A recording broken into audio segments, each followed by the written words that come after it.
أهلا بكم من جديد. كشفت صحيفة لوموند الفرنسية ما قالت إنها بعض خفايا ما دار من أحاديث في قصر قرطاج في تونس بين الرئيس المخلوع زين العابدين بن علي ومساعديه خلال مواجهتهم انتفاضة الشعب التونسي.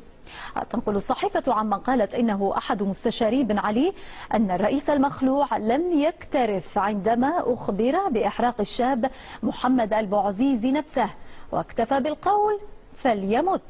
ويضيف المتحدث أن مستشار بن علي السابق عبد الوهاب عبد الله اقترح خلال اجتماع أزمة في 29 ديسمبر الماضي أن ينحب اللوم فيما كان يحدث على تنظيم القاعدة في بلاد المغرب الإسلامي.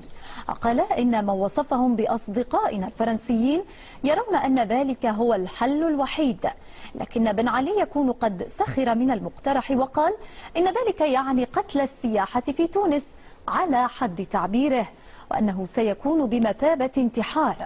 وتنقل لوموند عن المصدر نفسه أن قائد الأمن الرئاسي علي الصرياطي وصف أفراد الجيش بالأوغاد لأنهم انحازوا للشعب، وأنه وضاف قائلا في اجتماع سبق فرار بن علي: قد نرحل لكن لدي 800 رجل مستعدون للتضحية بأنفسهم، وسيتوسل إلينا الشعب بعد أسبوعين لأخذ زمام الأمور من جديد.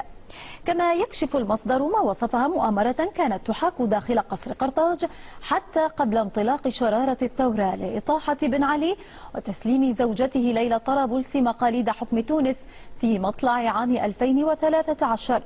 ويشرح أن السيناريو الذي كان يعده باللحسن شقيق ليلى وابن أخيها عماد بالإضافة إلى سليم شبوب زوج إحدى بنات بن علي يتمثل في إعلان استقالة بن علي لأسباب صحية والدعوة لانتخابات عامة تتوج بفوز ليلى التي سيكون الحزب الحاكم قد رشحها بعد أن ينظم مسيرة مليونية تطالب بذلك.